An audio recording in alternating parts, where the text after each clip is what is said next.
வணக்கம் ஃப்ரெண்ட்ஸ், இன்னைக்கு நம்மளுடைய வாகை தமிழா சேனல்ல பாக்குறது என்ன அப்படின்னா, இப்ப இருக்கக்கூடிய காலகட்டத்தில் கொரோனா தொற்றால நிறைய பேர் அவஸ்தப்பட்டு இருப்பாங்க. முக்கியமா நுரையீரல் பிரச்சனையினால அவஸ்தப்பட்டு இருக்கிறவங்க நிறைய பேர் இருக்காங்க. இந்த நுரையீரல் பிரச்சனைக்கு நம்ம வீட்டில் இருக்கக்கூடிய ஒரு பொருள் தாங்க, அதாவது நம்ம கிச்சன்ல இருக்கக்கூடிய ஒரு பொருளே ஒரு பெரிய தீர்வா இருக்க போது.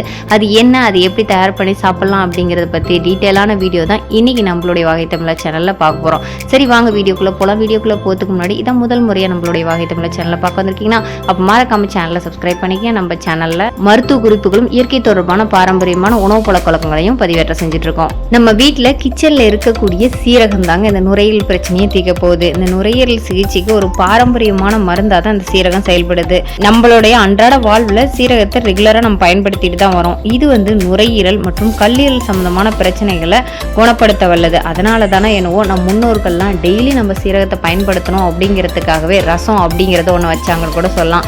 ரசம் தான் பார்த்தீங்கன்னா நம்ம உடல்ல இருக்கக்கூடிய அதாவது கொழுப்புகளை கரைத்து, அது மட்டும் இல்லாமல் உடலை சீரா வச்சுக்கிறதுக்காக இந்த சீரகத்தை பயன்படுத்துறோம். உடலை சீரா வச்சுக்கணும் அப்படிங்கிறதுக்காகவே நம்ம முன்னோர்கள் டெய்லி நம்ம ரசத்துல அந்த சீரகத்தை பயன்படுத்தணும் அப்படிங்கிறத கொண்டு வந்தாங்களா என்னன்னு தெரியல. ஸோ டெய்லி நம்ம சீரகத்தை எடுத்துட்டு வரும்போது நம்ம உடல்ல இருக்கக்கூடிய அழுக்கள் எல்லாம் போய் உடல் சீராகும் அப்படிங்கிறதான் உண்மையும் கூட. சரி, இந்த சீரகத்தை டெய்லி நம்ம எப்படி எடுத்துக்கலாம்? ஒரு விதத்துல ரசத்துல பயன்படுத்தி சாப்பிடலாம். இன்னொன்று பார்த்தீங்கன்னா, ஒரு டம்ளர் தண்ணியில ஒரு அரை டேபிள் ஸ்பூன் சீரகத்தையும் ஒரு 1/4 டேபிள் ஸ்பூன் மிளகுத்தூளும் சேர்த்து ஒரு நாளைக்கு 2 முறை நீங்க தாராளமா எடுத்துட்டு வரலாம். இந்த மாதிரி சாப்பிட்றதுனால உடல்ல இருக்கக்கூடிய எதிர்ப்பு சக்தி அதிகரிக்கும். மேலும் பாக்டீரியாவை கொல்லக்கூடிய சக்தி இதுக்கு இருக்குன்னு சொல்லலாம். இன்னொன்று சளி, இரும்பல், காய்ச்சல் சம்பந்தமான அனைத்து பிரச்சனைகளுக்கும் இந்த சீரகமும் மிளகும் சேர்ந்த தண்ணீர் நல்ல ஒரு துணையா இருக்கும். நிறைய பேர் தூக்கமின்மையினால அவஸ்தப்படுவாங்க. படுத்துணி தூங்குறது அப்படிங்கிறது கொடுத்து வச்சவங்க அப்படின்னு சொல்லலாம். ஆனா தூக்கமின்மையினால அவஸ்தப்படுறவங்களுக்கு இந்த சீரகம் நல்ல ஒரு உறுதுணையா இருக்கும்.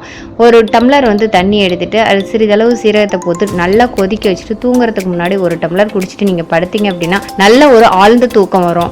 நிறைய பேருக்கு செரிமான பிரச்சனை இருக்கும். இந்த செரிமான பிரச்சனை தீர்க்கிறதுக்கு சீரகம் நல்லா துணையா இருக்கும்னு வச்சுங்களேன். இந்த ஒரு டேபிள் ஸ்பூன் சீரகத்தை நல்லா நைட்டே ஊற வச்சிடணும். ஊற வச்சுட்டு காலையில வச்சு சீரகத்தை இருத்துட்டு அந்த தண்ணீர் எடுத்து என்ன பண்ணலாம் அப்படின்னா, அது கூட ஒரு டேபிள் ஸ்பூன் அதாவது லெமன் ஜூஸை பிழிஞ்சு நீங்க அதை சாப்பிடலாம். இந்த மாதிரி சாப்பிடும்போது செரிமான பிரச்சனைனால அவஸ்தப்படுறவங்களுக்கு இது ஒரு நல்ல ஒரு தீர்வா இருக்கும். மேலும் பாத்தீங்கன்னா உடல்ல இருக்கக்கூடிய நச்சுக்களும் இதன் மூலியமா வெளியேறும். நிறைய பேருக்கு பாத்தீங்கன்னா பிளட் பிரஷர் அப்படிங்கிறது ஒண்ணு இருக்கதான் செய்யுது. இதை சீராக்கிறதுலயும் இந்த சீரகம் ரொம்ப பயனுள்ளதா இருக்கும். எப்படி அப்படின்னு கேட்டீங்கன்னா, ஒரு டம்ளர் கருப்பு திராட்சை ஜூஸ் இருக்கு இல்லைங்களா, அந்த ஜூஸ் கூட சிறிதளவு சீரக பொடியை சேர்த்து நம்ம சாப்பிட்டோம் அப்படின்னா உடல்ல இருக்கக்கூடிய ரத்த அழுத்தத்தை சீராக்கும். ஸோ இந்த சீரகம் அப்படிங்கிறது உடல்ல இருக்கக்கூடிய நச்சுக்களை வெளியேற்றுவதும் உடலை சீராக்குவதிலையும் நிறைய பயன்களை செய்யுது அப்படிங்கிறத கண்டிப்பா நீங்க தெரிஞ்சிருப்பீங்கன்னு நினைக்கிறேன்.